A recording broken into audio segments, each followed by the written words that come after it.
Starting again. Welcome, everyone. I want to, really, it's my pleasure to introduce Rabbi Adina Allen, who's with us today, to talk about her wonderful work that she's been doing since her graduation from the Rabbinical School here at Hebrew College in 2014. I was just saying that we've missed her on campus, but the West Coast gain is our loss. Adina, since graduating, has been working as the co-founder and creative director of the Jewish Studio Project, which we'll be hearing a lot about today. Adina's been teaching text, and particularly teaching text using creative methodology and art as an entry point for over a decade. And we really look forward to learning from her about both the artistic outcomes, creative outcomes, and also the education outcomes of her work and what's led her to create a new methodology for the Jewish Studio Project. Before we jump into it, I just want to say a word about our work here at Hebrew College and why we approached Adina initially about this webinar, and that is that last year we launched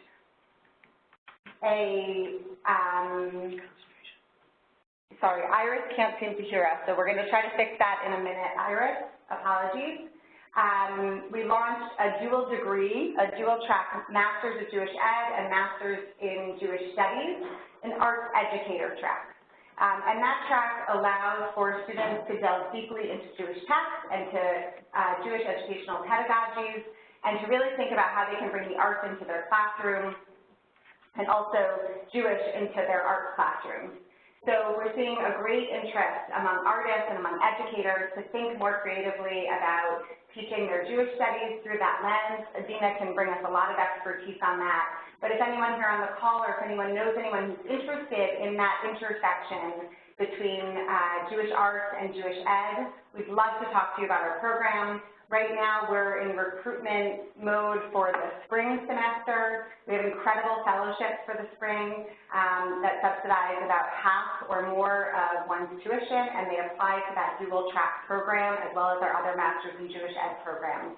So if there's any interest, I'm sure Adina will spike a lot of conversation around this area. We'd love to hear from you.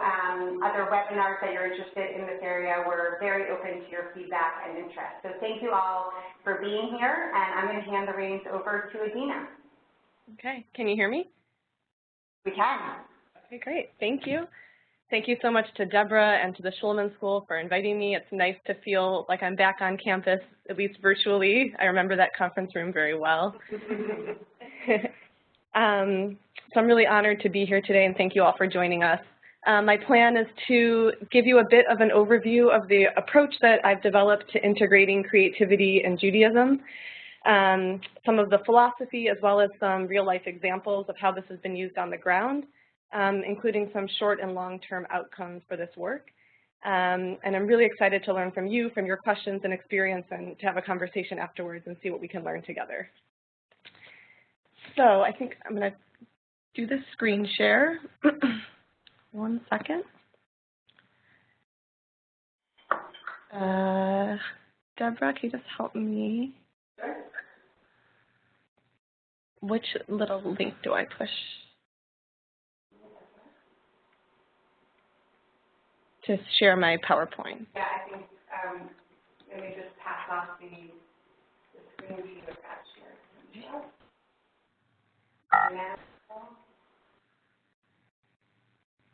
You should see it pop up, the option to share your screen. Are you seeing that? I don't. Okay, everyone bear with us for a moment. There's, Adina, up in the corner, Yep. under the Cisco WebEx Meeting Center, there's a drop-down for share. Share, yep. My screen. Got it. Perfect. See it coming up now. Okay, great. Perfect. So if you want to just enlarge, perfect. Beautiful. Okay, great. We can see it. Okay, perfect. So titling this Inheritors and Innovators, how art can be used as a mode of inquiry into Jewish. I wanted to start with a quote from Rabbi and founder of the Rabbinical School at Hebrew College, Art Green, which I think frames the opportunity, at least as I see it, before us. So he writes, Like the natural world, Torah too may contain entire dimensions that are not yet apparent to us. These may disclose themselves to us through new interpretive tools or by fresh new uses of the old ways of reading. We should strive to remain open to learning on as many levels and by as many methods as we're able to. In this way, Torah will become for us, as it was for earlier generations, a way to navigate those mysterious channels of existence. So I really love that last phrase, the idea that Torah is meant to help guide us through mystery. And I take the invitation offered here very seriously, that in order for Torah, for Judaism to continue to guide us as the world changes and as generations advance, we need many new entry points and ever new ways of accessing and uncovering aspects of the tradition that can add meaning and guidance to our lives. And I believe that creativity and the creative arts are immensely valuable tools that we have that can help connect us to and open us to Judaism and open Judaism to us in new and important ways. So I wanted to share a few of my foundational beliefs about Judaism to give you a sense of where I'm coming from. And these are beliefs that I often share when I'm teaching and facilitating in groups. So, and I'm sure these beliefs will be things that many of us share in common. So the first is that Torah and the text of our tradition, as we proclaim every time we put the Torah away, is an Eitz Chaim, a tree of life. That it's a living, breathing tradition that requires new voices and energy in order to remain alive. And I believe that us bringing our new voices and energy to the tradition is our way of honoring that which we have inherited and been gifted. The next is that we, all of us, you, me, and are the commentators of today. This is all of our tasks and our honor, each of us, to bring our voices to the tradition and to see how that can open up the text for us and for everyone. As Art Green said, we need new ways of interacting with and receiving Torah, and we also need new people engaging with Torah to have ever more voices at the table. The next is that Torah is a deep well that contains within it all possibilities. Both those that have been realized and those that have not yet been realized. We have a text, as many of us know in our tradition, that says, Hafoch ba v'hafoch ba dekula ba, turn it and turn it, for everything is in it. And what we're discussing today are what are those new ways that we have of turning it so that new facets of these texts and tradition can be discovered. And finally, that the text can speak meaningfully to our lives in each generation. This is probably something that many of us who are Jewish educators share a belief in, but I think it's something important to say to those we're working with, that we really believe it has something meaningful to say to us. And we're doing this work both because we have something valuable to learn and because we have something valuable to offer the tradition as it continues to evolve over time. So given these foundational beliefs about Judaism, I wanted to share some guiding beliefs about creativity. And then we'll talk about, in our work, how we put the two together. So the first is that we are all, each and every one of us, creative. And this comes from an understanding of B'Tselem Elohim, of being created in the divine image. We just read this first parsha, this first Torah portion, back at the beginning of Genesis a few weeks ago, where we read the first three words, Bereshit bara Elohim, beginning, God created. The first act that we read of is that of divine creativity, God acting out of a longing and a need, dives into the tohu vavohu, into the chaos and darkness, and begins to create. And we, each one of us, are created in God's image, which is to say, as creative beings. The second belief is that all individuals, regardless of perceived knowledge or experience, can access and activate their creativity. Sorry. That each and every one of us have that opportunity to access that creativity and bring forth our creativity into the world. Whether we've been told that we're not the creative type, I know many of us have had damaging creative experiences in our youth, but that it's there within us for each of us to access and activate when we're in a safe and supported setting. And really the belief that we are most alive when our creativity is activated, when we're in that place of imagination and exploration, discovering and uncovering new things, we're most alive and vibrant and bringing our full selves to the world. The next is that art making can be powerfully used as a tool for seeking new insights, as a tool for inquiry. So as Dr. Pat Allen, my mom and an art therapist, writes, art making is a way of dwelling in whatever is before us that needs our attention. So it can be used as a way of surfacing the unconscious, of tapping into the creative source and accessing new insights, and activating our multiple intelligences, our memory, our heart, our emotions, and moving beyond a solely intellectual approach to learning. And in this way, we're able to receive new ideas, allow new things to come to the fore.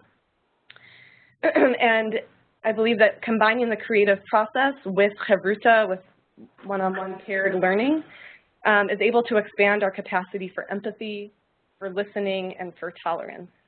When we're with one another in our vulnerability and when our creativity is activated, I believe we're able to see and appreciate our shared humanity with one another. Okay. So what does it look like in one iteration to combine these two things? In the Jewish studio process, the process that we use in our work, there's three main components: to stimulate the intellect through learning, to activate the multiple intelligences through creative exploration, using a wide variety of creative modalities depending on the workshop, and to harvest the insights that are gained. So the flow of a typical experience, to give you a sense, starts with community building so that people feel safe and connected and can begin to open up and share with one another some kind of drash or sermon context setting for the learning of what we're studying and why. Excuse me. A chavruta experience where people can really dive into the text one-on-one and bring their voices to it with a guided set of questions. A facilitated creative experience focused on a particular question from the learning and using a creative modality to go deeper into the learning and access it from another perspective. Some sort of reflective writing experience that allows people to harvest learnings from the creative exploration. An opportunity for sharing so that people can hear the new ideas that have been surfaced by one another, and a closing to seal the experience. And I wanted to share just a few sort of guiding guidelines that we use in our work, and these are adapted from something known as the open studio process, which was developed by my mother, Pat Allen, from whom I've learned most of my approach to the creative work. The first is that we instruct people to follow pleasure. That pleasure is a foundational state to be in to access new learning. When we're in a state of pleasure, we are open, we are supple, we're receptive, and new information and learning can come to us. And connected to that is the belief that play is a valuable mode of learning. That when we play and we're open, we are making space for those new insights to emerge. And finally, one of the few rules that we use in our work is that of the no comment rule. So this is a request that people in workshops not comment on the creative work of anybody else unless it's specifically structured in some way incorporated into that workshop, with the idea that this creates a safe space for people where individuals' creative process isn't interrupted and people aren't feeling like they have to work towards getting some sort of accolades or affirmation from someone about what their work looks like, so it can really delve into the process. So I wanted to share some of the outcomes that I've seen of this work. So in the short term, what we've heard from participants are that their hearts are open, that they felt creatively challenged and supported, that they feel uplifted and open and alive, that they feel connected to the community that they have done this experience with in a new way, and that they found a new entry point into the tradition that they didn't previously have. So for me, these all lead up to the fact that they've had a positive Jewish experience that will cause them to want to engage further. And as a facilitator, what I observe in participants is that they've acquired new tools for engaging text and creativity that they can apply later, that they've gained some kind of new insight into the text and also into themselves, and that they've become more empowered to bring their voice to the tradition. So something that might have seemed off limits or that they weren't knowledgeable enough for prior now feels accessible and exciting and inviting. And in terms of the long term, in the course of the decade or so that I've been designing and facilitating hundreds of experiences for people of a wide range of ages, high school age to seniors, in multiple settings in the US and in Israel. The things I'm beginning to see are the development of a culture of Jewish learning that promotes creative exploration and individual expression for each and every one of us, regardless of if we're called artists or not. People really being able to take charge of the tradition, take it into their own hands, and bring their voices to it, which I think has led to a more vibrant tradition. The more voices that have been brought to it, the more alive and vibrant it becomes, which makes space for new individuals to see themselves in the tradition and access it. And positive social change, where people are beginning to be able to connect to one another and have compassion for one another in new ways after having these sort of shared experiences. So I wanted to give just a few examples of this work on the ground to give you a sense of what it looks like. And this work can look different depending on the group, the setting, the modalities used, and the goals. It's really an infinitely flexible methodology, which always includes Jewish learning, reflection through a creative modality, and sharing, and always includes, is focused on something that we as the facilitators are excited about, so that it always includes new learning for us. And I think that's a really important thing for us as facilitators, for us to be excited about the learning. So these are a few examples from recent workshops that the Jewish Studio Project has done to give you a sense of ways you might take this into your own work.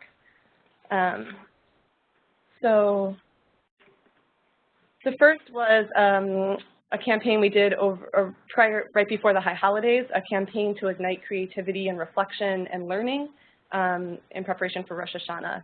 And we created a new modality of poem we called it the haiku, modeled on the traditional haiku, and had the number of syllables based on the number of shofar blasts, so 1, 3, 9, and 1, tekiah, shavarim, teruah, tekiah.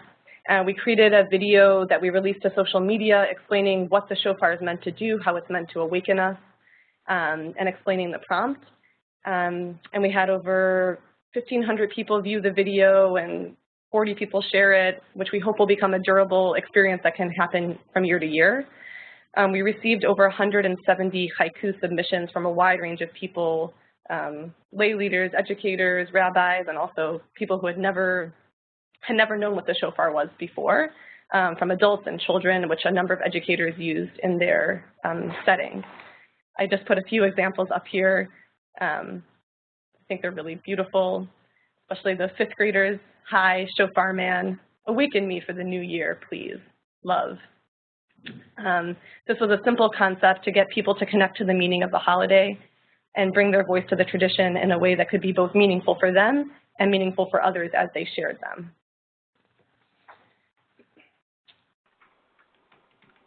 So the next is a completely different example, using music as a way to reinterpret text. These are images from a program we created for a group of 70 college-age students from around the world who were part of the Brandeis Collegiate Institute summer program in Southern California. The prompt was for groups to create their own musical interpretation of a line of text from Torah. Each group received the line of text in Hebrew, English, and transliteration, with a number of guiding questions to help them delve into what was most exciting or meaningful to them in that line of text, and then to help them experiment with voice and with rhythm and with instruments to see how they could draw out or express that aspect of the text through rhythm and through sound. And each group collaboratively created and then performed their own musical midrash, and you can see some of the groups here. Again, another totally different example. This is an excerpt from a 2-week process of one-on-one studies, full-time studies that I did with my mom, Dr. Pat Allen, where we focused on Parshat Shemot of the first chapter of the book of Exodus, with a particular focus on the story of women in the text, asking questions about, as the title of this says, the presence of what is absent, sort of these hints about the women in the text, but all of the unsaid narratives that might be there underneath the surface. It was an intensive process of learning together, of me bringing commentaries from rabbinic tradition, and she bringing thoughts from psychology and her background, us brainstorming questions together, finding one question for each section that we wanted to focus on, and using an art-making process to delve into that question. The art-making involved starting by putting marks on a page and seeing what images evolved from there without a clear idea of where the art would go, and then a reflective writing process to harvest stories from those images. The final piece is a book of visual and written midrash that we created together with 10 different pieces by each of us, and then an academic article written on this that was published in the CCAR journal. And you can see this is one of the images that came of the women dancing, and a midrash that went along with it.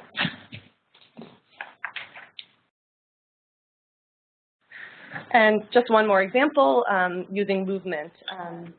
This was a workshop for 14 post-college age fellows of Urban Adina, the 3-month farming fellowship in Berkeley.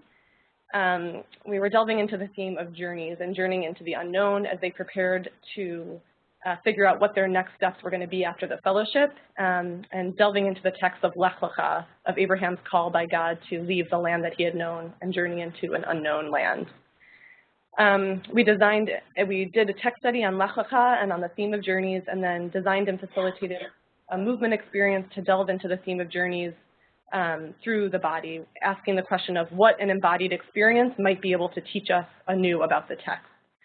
So we took specific aspects of a journey. So, for example, the experience of leaving what is known, of stepping out of a group, of encountering resistance, of being guided by an unseen force, of celebrating when reaching the end, and then the process of beginning again once we reach the end of the journey, hearing the call in the distance of a new journey calling us.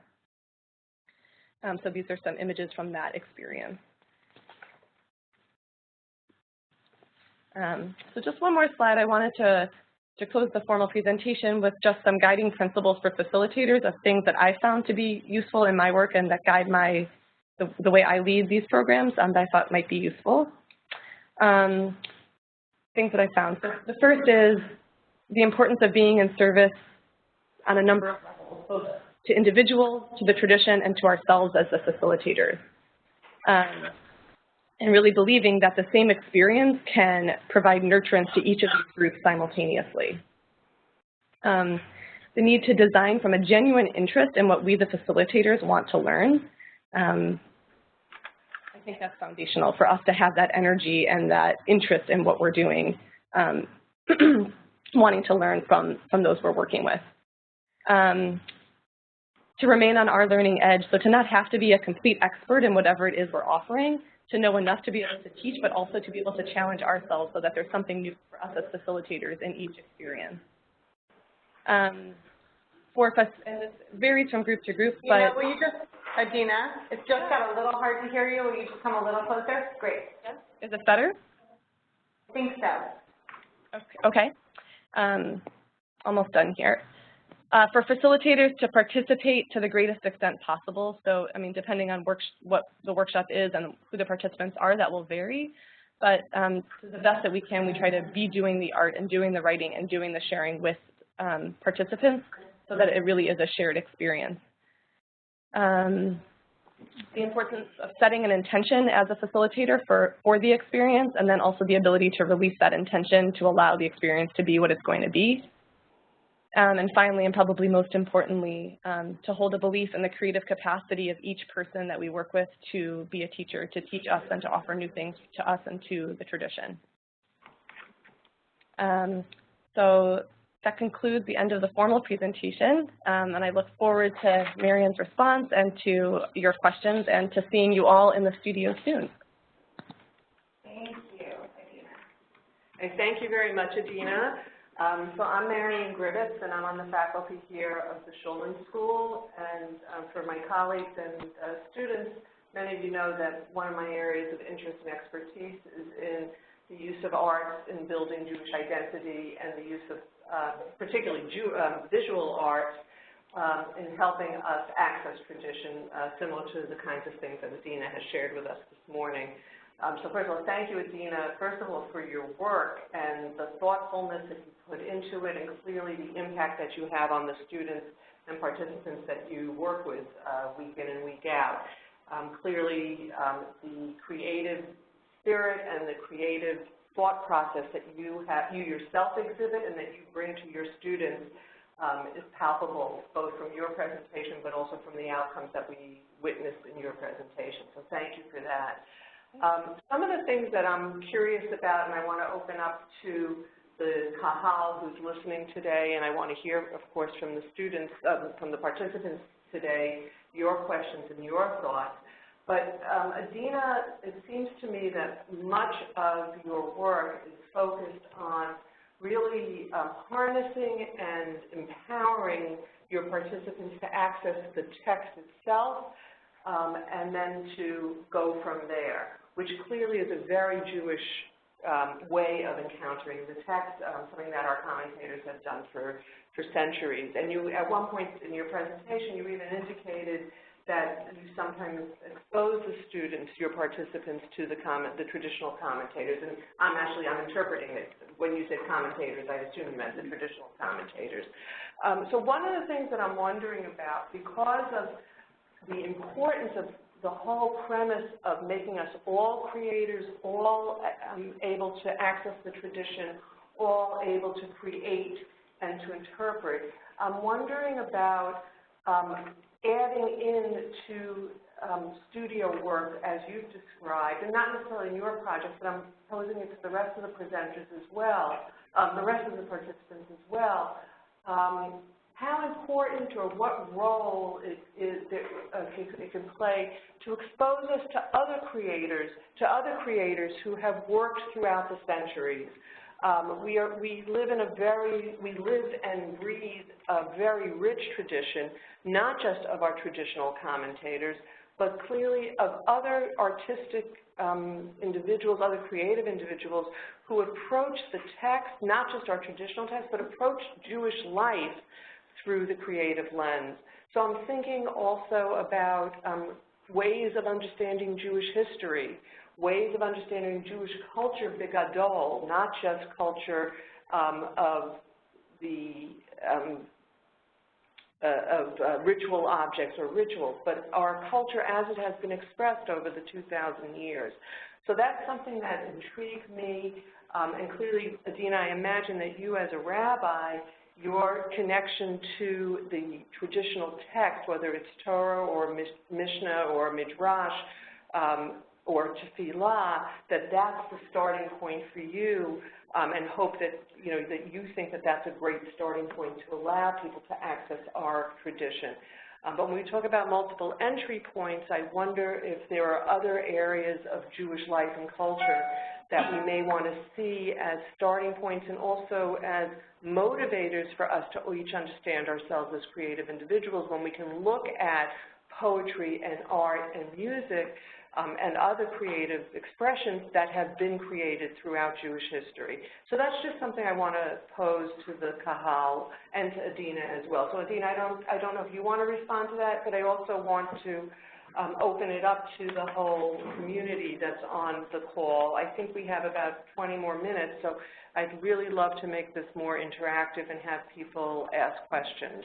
So I'm going to make a suggestion. By the way, we apologize if we're facing away from the camera. It's just because we want to make sure you can hear us, and our microphone is in the middle of the table. So we're not turning our backs to you. We're just trying to turn our voices to you.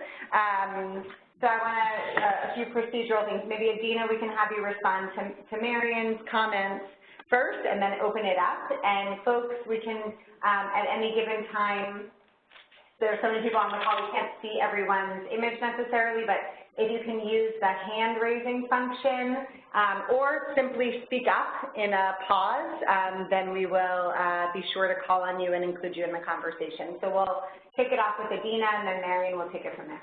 Sure. Deborah, just quickly, I think your screen with email is being shared to everyone. Is there a way to fix that? I thought we were just sharing your images. Thank you.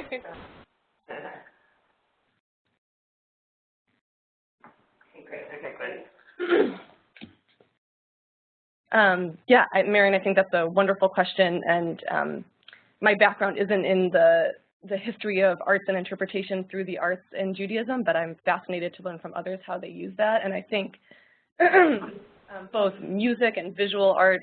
They can all be used as ways to stimulate other people, to show what's been done in Jewish tradition as ways of commenting, not just through word, but through creative process, and to stimulate the desire in others to get to do that today, to show what might be possible. So I would love to hear from others who do that in their work, how they do that.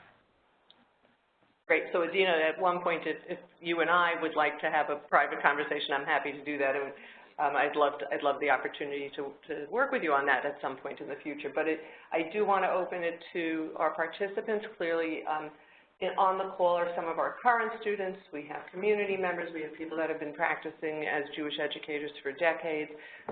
So we'd love to hear your thoughts, your responses, your reactions to Adina's premises and her presentation and her conclusions that she makes, and hear from your experiences about using creativity as an access point for Jewish growth and Jewish identity. Okay, good. I see Elisa has her hand up. Just want to make sure, can you all see a big image of Adina right now, like we can? Give me some nods. Yes, big image of Adina? No. Okay. I'll work on that. But Elisa, why don't you go ahead and ask your question? Right, and Elisa, why don't you identify yourself too? Just unmute her. She might be on mute. Yeah. Elisa? Elisa, if you can just, here, I'll unmute you. Okay.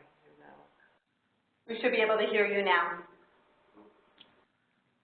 No.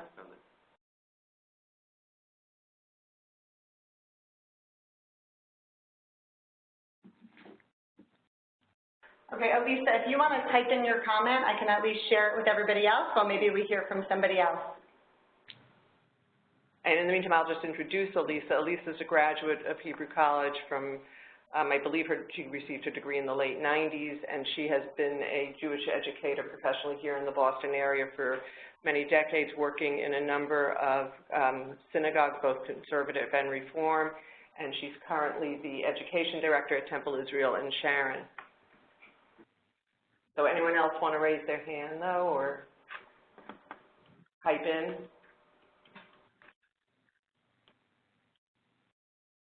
Someone, I just saw another hand. Rogerio. Rogerio, why don't you join us? Hello, everyone. Yeah. Great to see many known faces. I'm also a graduate of the college from the Rabbinical School in 2011. I now work in Brazil. And Adina, my question is, we've started here a Parashat HaShavua group in which we have a different guest artist every week, and we study some midrashim for 45 minutes, and then the artist leads an activity for 45 minutes. Mm-hmm. Now, the question that we are having is that in only 45 minutes, it's really hard to develop anything artistic that has any depth, right?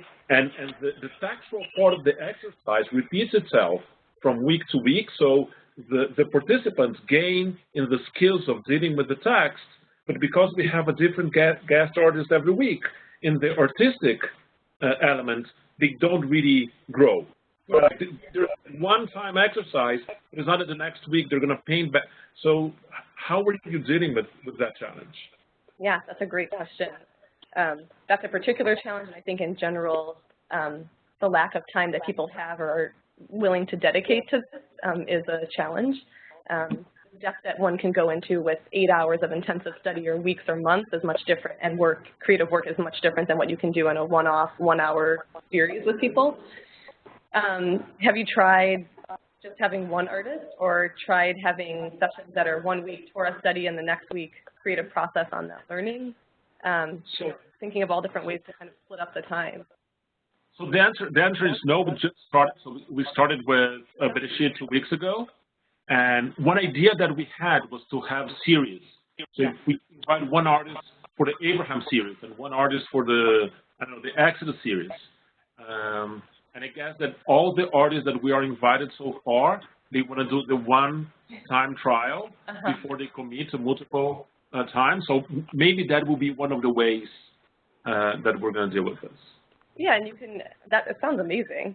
That's really cutting edge that you're doing that. And also seems like this trial can be a trial for your congregants to see what they most resonate with and relate to, and then you can use this as a learning experience for you, not having the goal of going really deep, but just of getting a taste and then seeing what you want to go deeper with next semester or next cycle. And that's like in the beginning we defined arts as the visual arts, and then we found out that was like too limiting. So like next week it's going to be someone who's a storyteller. This week it's someone who is more like it's more abstract. The exercise is more abstract. With Lech Lecha, where life is taking when it's way more abstract. So that's also part of that. Rogerio, this is Mary, and I would like to also pipe in, if I may. It sounds like you're also building a repertoire and a ma'agar, a storehouse, a storage of many interesting pieces. If you're bringing in a variety of visual artists to come and do this work. So even if the 45 minutes that they're there doesn't allow for your participants to dive deeply into the actual creative process, you now have a repertoire at your fingertips. I assume the pieces that they create, they are giving you or providing you with images of for you're in a synagogue, right, not a community center, to then have access to. And down the line, you can tap back into those as these touch points of other, this is the kind of commentary that I'd be talking about, so that your students further down the line can have, you may have a Shabbaton, you may have a one-day festival of the arts kind of thing where you use those as starting points for more creative work by your own participants. But not to see it as an either-or, but to see it as you have now an asset at in your hands that you've invested in, obviously, by bringing in these guest artists to spark some interest and have their pieces available for your community, for them to spark their creativity. Great, thank you. So Lisa typed in, I loved everything Adina said, brilliant. We have experienced success with students personalize the verses of Hatikva and the miracles of Hanukkah through creative arts. I love the idea of bringing study to studio. Thank you for this webinar. And I can comment a little bit, since I've worked a little bit with Elisa as she crafted both of those projects, just to share with the community here on the phone what those were. She was fortunate that she got a grant from our local federation, and she was able to, similarly to what Rogerio just described, she had an artist in residence who was available for many hours to work not just with the students in her school, but the artist then went to other neighboring congregations and day schools, as well as to the local assisted living facility. So it was a real multi-generational piece, and so with the Hatikva, they studied the text of Hatikva, learned, and then each student chose one line of the Hatikva. And Elisa, you can type in and tell me if I'm getting this totally wrong. Each student or each group of students had one line of the Hatikva and then worked on their interpretation of that one line. With the Miracles of Hanukkah piece, I believe what the study was about the nature of miracles and the notion of miracles in Jewish text, and they studied the specific bracha al hanisim, and then each child and each participant, again, it was multi-generational, tapped into something that they felt was a miracle in their own life, and then the creative expression was that. And in both cases, at the culmination of these two huge projects, Elisa, you'll type in and tell me, I think there were probably at least 100, if not hundreds of pieces that Elisa hung in the hallway of the synagogue, and there was a full-blown art exhibit of these multi-generational works and also the text. She said 250. 250, okay. She's saying with our art curator, I think that's you? I think that's me. I did help. So it's really lovely, another way of connecting text to creativity. and not, in this case of Al Hanisim, of course, traditional liturgy, but in the case of Hatikva, a much more modern, contemporary, historical, cultural Jewish text for the students to dive into and to then express through the arts. Who else has their hand up anyway? I don't see anyone else with their hand up. Anyone who's just calling in, so you can't actually raise your hand, but we'd love to, we'll give a pause so that you can chime in if you have ideas from your communities or questions that you'd like Adina to address. Laura. Hi. Well, I was blessed to experience one such session with Adina a couple years ago in Hebrew College. And my question for you, Adina, is even having experienced that session, which I will say was quite magical, some really amazing things happened, which I think I shared with you at the time. But even with that, I noticed within myself such a hesitancy. And I know your theory is that everyone can create and everyone can do this, and you shouldn't be judging on the basis of how good you are, whatever. But I see this with other people too, but since I see it in myself, I wonder if you have any ideas for how you can get adults who are not so inclined or who really resist, like me. I'm not asking you for personal help. I'm just, if I want to bring this to people, how do I actually get people to be willing to come in the first place and then to do it? Do you have any suggestions? I think you're surfacing something really, really important, which I touched on the beginning, but I think especially as adults, this work is hard. It's all the more important because it's all the more hard that so many of us have had so many damaging experiences, or we've just learned over time that art is for artists and we're not that, and so we're not entitled to engage with art modalities. So one is just acknowledging that, sort of the narrative that we've learned over time and saying that it's not true, that this is for everyone.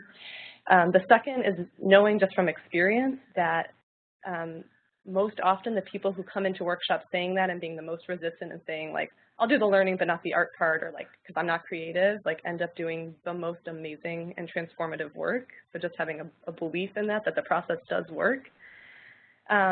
Three, I think, for me is the no comment rule of really enforcing that. And it's something that's very hard, especially for adults who want to say like, oh, that looks so good. You're such a good artist. I love, usually it's not bad things. It's all good things. But when you hear someone next to you getting that comment and you're not getting it, it really interrupts your ability to create and to explore. So really enforcing that rule and telegraphing that ahead of time that that's what we're going to be doing so people can feel safe. And really talking about it as a process for inquiry as opposed to, creating a Van Gogh. Like, we're using this as a tool to tap into other parts of ourselves to learn. But I think just acknowledging where people are coming from, and I think the more we can have repeated experiences with people, the more it can like soften and open over time where they can really begin to trust, because I think it does require a great amount of trust in the facilitator. If I may also add in, Adina, I think you touched on something really crucial, that notion of encouraging our students that it is just another mode of inquiry. And I find that with adult students, certainly our graduate students here in Hebrew College who I work with in this modality also, they are also incredibly, many people are very resistant. Oh, today's the art project day, and I'm not good at art, I'm not an artist, all the things that you just shared. And I think one of the most interesting things for me over the years has been when I do activities like what you've described today with our graduate students is some of them start without, even though we may be using materials, whatever they may be, whether it's crayons or markers or colored paper, whatever, they sometimes default to writing words as their art project, which again is a mode of inquiry, of course. And if for them that's their first step in, it's a way for them to at least open themselves. Or I don't know what project you did with Adina while she was here, but clearly there are many kinds of what we would call art or art projects that you don't have to be a good artist to do. It is something about what your soul is trying to create. So whether it be tearing paper, which many of you may be familiar with through the work of Joe Milgram, or collaging, or even the Wordle or doodling kinds of things that are very accessible to people who feel, oh, I can't even write a straight line, or even if they want to start with text as their way in, showing them, again, this goes back to my philosophy of showing people how other creative souls throughout centuries have approached this, so then they're not just thinking, oh, Rembrandt. I'm not Rembrandt, how can I ever interpret Jewish text the way that Rembrandt did? But to see other ways that professional artists and also children and other participants have interpreted art, similar to what Adina shared with her haiku, which I thought was lovely, and I loved how you had up there, 2 adults and a 5th grader. So that's a way also to sort of break down the barrier and let the participants know that we're not expecting Rembrandt from you, we're expecting interpretation from you. That's beautiful. And I would just add one more thought that came up while you were speaking, which is I do think that there's really a pastoral element, at least in the way that we do our work, there's a pastoral element of it too, of tending to people's souls and of, helping open them in that way for us. Ah, I see. Yeah. Yeah, I see actually Elisa just wrote in this notion of leveling the playing field, which is a term I use quite a bit when I talk about art and education. And I'll read what Elisa said. In Jewish education, art can really help to level the playing field because not everyone, particularly these days, are good readers or good writers. And that is for sure. Another piece that I wanted to add that certainly comes into much of the work I do is when looking at art, people sometimes say, oh, I don't know how to interpret art, the same kind, like I'm not an art critic, how could I look at Rembrandt and say anything new about Rembrandt? But those are the same skills that we ask of our students when they open up the text, similar to where Adina started with Art Green's understanding. Each piece of material culture, each document, whether it's a written text or whether it's a painting or a poem or a piece of music, each of those are documents for us to interpret, and that levels the playing field as well when it's not the written language. Certainly when we think about family education, when we think about mixed age groups, when we think about interfaith or intercommunal dialogue, not everybody has the same access to our traditional text, but everybody can look at a Rembrandt together and see what they see and make meaning from what they see, and that's a leveling of the playing field as well. And to Elisa's point, it also allows those children who may struggle with literacy, whether it's in their native tongue or in Hebrew, to sort of finally shine, finally be able to tap into that part of their brain of being able to interpret something that's not dependent on being able to read the written word, because that piece of our multiple intelligences, many students have very highly developed, but may not be able to tap into it from the literary world. Can I just add one thought? Yeah, go ahead. I have one brief thought, which is, and even not even just those of us who aren't literate. I mean, to Elisa's point, I think it's really well said that for me, this modality of interpreting text and interacting with text, like I feel like I'm very literate. I went to 6 years of rabbinical school. It doesn't get more literate than that. But this approach really came out of, like, I'm never going to be Rashi. I'm never going to be Rambam. I'm never going to be able to interpret, the fine points of the Hebrew in the way these commentators have. So what is my place, and how can I access and add my voice in a new way if that's what I'm meant to do? So, yeah. Wonderful. Wonderful. Thank you, Adina, for your thoughtful presentation and for the beauty that you brought to us all today in your words and in the images. And thank you, Marion, for helping contextualize this and push things deeper. And thanks to all of you for attending, asking questions. I know, sadly, as educators, it's very hard for us when we don't get to meet everyone and have a deeper conversation with everyone. So this is kind of a quick bite over lunch, but we really invite you, and I know that Adina would love to hear from you. You can find her on her website on the Jewish Studio Project. Google them up, and you can also find us. Obviously, you have our emails from the communication for this webinar, but we'd love to hear from you. I will actually be in touch over the next 48 hours to solicit your feedback, to send a link to the recording, and we'd love to hear from you if you have an interest in other things that we're doing at Hebrew College. Obviously, I mentioned the master's program and the fellowships, but we have tons going on, and any of us would love to speak to you further about it. So please don't hesitate hesitate to be in touch.